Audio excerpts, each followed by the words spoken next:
जो हिम्मत न हारे वो जिंदगी सवारे, चल दिखा दे सारी दुनिया को तेरी सांसों में भी है आगे। आगे बढ़ा तू अपने कदम, आगे बढ़ा तू अपने कदम,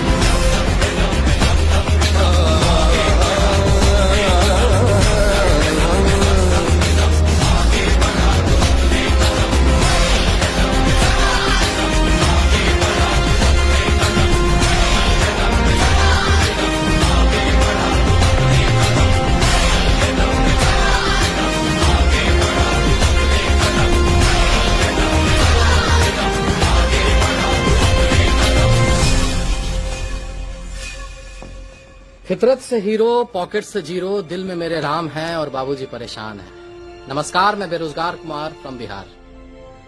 मैं आपके गली का वो लौंडा हूं जो घर पे गुमसुम चुपचाप है, लेकिन फेसबुक, व्हाट्सएप, पबजी के दुनिया का वो रॉक स्टार है। 4 साल पहले एक सस्ते इंजीनियरिंग कॉलेज से निकला एक निकम्मा इंजीनियर, फिर वही जीके जीएसटी रटता हुआ जो आपको अक्सर ट्रेनों में ल्यूसेंट का पन्ना पलटता हुआ दिख जाता है। करंट अफेयर में मोदी जी की हर योजना से लेकर भारतीय सेना के हर एक सैन्य अभ्यास और अक्षय कुमार के नई फिल्म का जानकारी तक सब जुबान पर रखता है उसको। अच्छे दिन का वादा भी और देश के दुश्मन पाकिस्तान का नापाक इरादा भी। देखिए सर, हमको ज्यादा कुछ नहीं आता है। हम भूगोल में शून्य हैं, इतिहास का कोई खबर नहीं है और नागरिक शास्त्र तो गोल है। लेकिन उम्र के इस पड़ाव पर एक बात दिमाग में जरूर समझ में आ गया है सर, कि एक उम्र बीत जाने के बाद एक आम बिहारी मिडिल क्लास लड़का के लिए विचारधारा नहीं, नौकरी मैटर करता है। नौकरी, एक अदद नौकरी जिसके मिल जाने से हमारे वजूद पे लगा आवारगी का दाग धुल जाता है, वो सर्फ का चमकार नौकरी।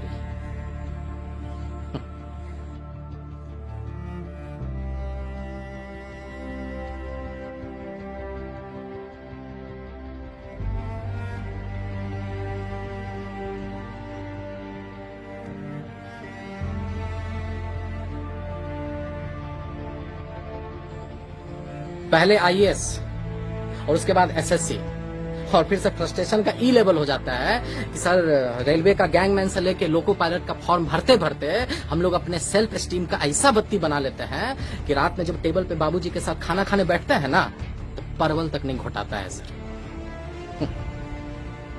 5 ट्रिलियन इकोनॉमी के भारत का सपना दिखाने वाला सरकार नहीं, जादू है जादू, समझे?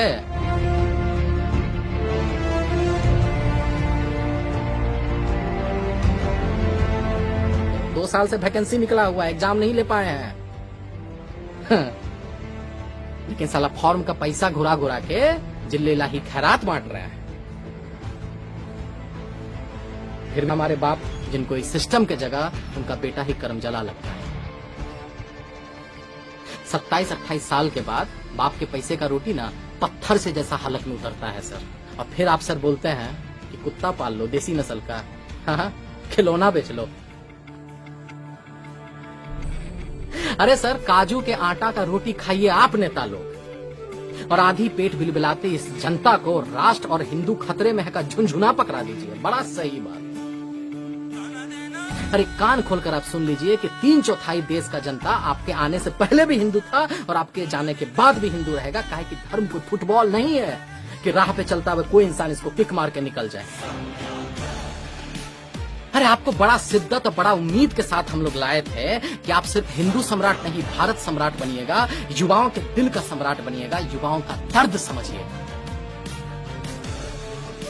लेकिन जब सरकारी नौकरी के साथ साथ रेलवे स्टेशन तक बिकने लगे, जब 3 महीना में 18 करोड़ युवा अपना रोजगार खो दे और जब विश्व में 4था नंबर पर अंबानी पहुंच जाए, तब लगता है सर कि दाल में कुछ न कुछ तो काला जरूर है। टीवी पे मरने वाले एक्टर के लिए जस्टिस का शोर तो है, लेकिन साला भारत के कोने कोने में लाखों युवाओं के एक अदद नौकरी पाने का सपना बढ़ती उम्र के साथ जो हर रोज मर रहा है, उसके लिए किसी को घंटा फर्क पड़ता है, उसके लिए कहीं कोई शोर नहीं है। हमको पता है आपको बहुत बुरा लग रहा होगा सुन के, एकदम परपरा के लग रहा होगा, लेकिन क्या कीजिएगा सर? अरे क्या कीजिएगा? जब पेट में भूख और आंख में बेरोजगारी का जलालत हो ना, तो मुंह से भजन नहीं गाली ही निकलता है। अरे जिस युवा ने आपको इतना प्यार दिया, इतना प्यार दिया, जो आपकी लंबी गाड़ी और बढ़ी हुई दाढ़ी के सामने जो नतमस्तक हो गया, उसको आप पकौड़ा खिलौना बेचने का उससे भद्दा मजाक करते हैं आप। अरे आप तो गुजराती हैं ना सर, आपको तो पता होगा कि इस मुल्क में एक रेडी लगाने के लिए पुलिस वाले को कितना चंदा और हफ्ता देना पड़ता है, और तब आप बोलते हैं कि आत्मनिर्भर बनो। अरे रचाइए ढोंग, दिखाइए सपना। अरे आपसे पहले भी आया था एगो तुगलक, जिसका सपना और नियत बहुत साफ था, लेकिन जमीन पर आते ही ना टै बोल जाता था।